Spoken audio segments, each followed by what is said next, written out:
வணக்கம் வணக்கம் வணக்கம் மற்றும் ஒரு சண்டே. பட் இது ஒரு சாதாரண சண்டே இல்லை, சூப்பர் சண்டே. ஏன்னா இந்தியா மற்றும் பாகிஸ்தான் திரும்ப சந்திக்கிறாங்க. போன வாரம் நிகழ்ந்தது போல இந்த வாரமும் ஒரு இந்தியா பாகிஸ்தான் கொண்டாட்டம் ஏஷியா கப் பொறுத்த வரைக்கும். ஆனால் இது சூப்பர் 4 ஸ்டேஜ். இது கிட்டத்தட்ட டோர்னமெண்ட்டை ரீசெட் பண்ணி ரீஸ்டார்ட் பண்ணுவது போல். அதனால் பாகிஸ்தான் எப்படி அவங்களோட அணியை தேர்வு செய்ய போகிறாங்க, சையம் அய்யூபோட ஃபார்ம் எப்படி இருக்குது, இந்த மாதிரி நிறைய விஷயங்கள் இருக்குது. பட் மறுபக்கம் பார்த்திங்கன்னா இந்திய அணி பொறுத்த வரைக்கும் ஒரு இன்ஜுரி கன்சர்ன். அக்ஷர் பட்டேல் ஒரு கேட்ச் பிடிக்கிற அந்த முயற்சியில் அவர் தலையில் அடிபட்டுக்கிட்டாரு. அது நிறைய இந்திய ரசிகர்களுக்கு கொஞ்சம் கார்டியாக் அரித்மியா கொடுத்துருக்கும். அவர் ஆடுவாரா, ஃபிட்டாக இருக்காரா? ஏன்னா அவரை அந்த ஒரு காயத்துக்கு அப்புறம் அந்த மேட்ச்சில் எந்த பங்கேற்பும் அவர் செய்யலை. அவர் அதுக்கப்புறம் ஆஃப் த ஃபீல்ட் போனார். அதனால் அவருக்கு நிகழ்ந்தது என்ன அப்படிங்கிற ஒரு கேள்வி பல பேருக்கு நிலவி வந்திருக்கும். ஆனால் குட் நியூஸ் என்னென்னா, கிரிக்பஸ் போன்ற வெப்சைட்ஸ் அண்ட் ரிப்போர்ட்ஸ் அடிப்படையில் அக்ஷர் பட்டேல் த்ரோ டவுன்ஸ் எடுத்துகிட்டு இருக்காரு. அவர் நெக்கு கிட்ட ஏதோ ஒரு டேப்பிங் போட்டிருக்காரு அப்படிங்கிறது மட்டும் நமக்கு தெரிய வருது.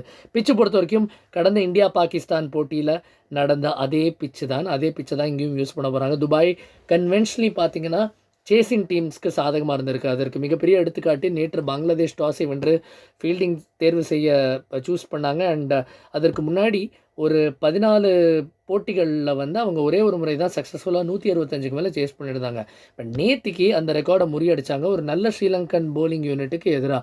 ஸோ டாஸை வென்றால் கண்டிப்பாக ஃபீல்டிங் முதல்ல செய்வதற்கான தேர்வு செய்வதற்கு வாய்ப்பு இருக்குது எந்த டீமுமே.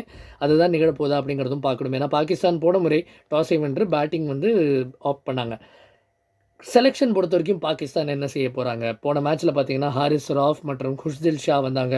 இன்னும் கொஞ்சம் பேட்டிங் போலிங் ஆப்ஷன்ஸை வலுப்படுத்த, ஒரு சீம் போலிங் ஆப்ஷனை வலுப்படுத்த. பட் அதோட ஒரு சைடு எஃபெக்ட் என்னன்னு பார்த்தீங்கன்னா, அவங்க முகீம் மாதிரி ஒரு மிஸ்ட்ரி ஸ்பின்னரை உட்கார வைக்க வேண்டிய ஒரு கட்டாயம் இருந்தது.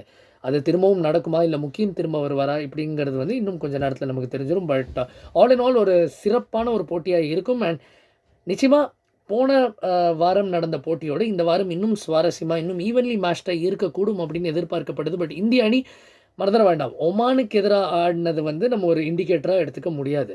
அங்கே ஒரு 7-8 போலர்ஸ்க்கு 8 போலர்ஸ்க்கு இன்ஃபேக்ட் போலிங் கொடுத்துருந்தாரு.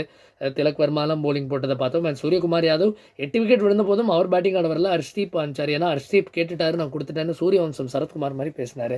ஸோ அந்த ஒரு மேட்சை நம்ம ஒரு இண்டிகேட்டராக எடுத்துக்க முடியாது. ஏன்னா அது ஒரு extended centre wicket practice session போல் இருந்தது. ஸோ இந்த இந்திய அணி வேறு ஒரு சார்ஜ்டப்பான இந்திய அணியாக வரக்கூடும் அப்படிங்கிறது தெரியும். சோனி ஸ்போர்ட்ஸ் 10 for தமிழ் மற்றும் சோனி லெவ்வில் கண்டு மகிழலாம் இந்த மேட்சை. நானும் காமெண்ட்ரியில் இருப்பேன். உங்களை அங்கே சந்திக்கிறேன். பாய்.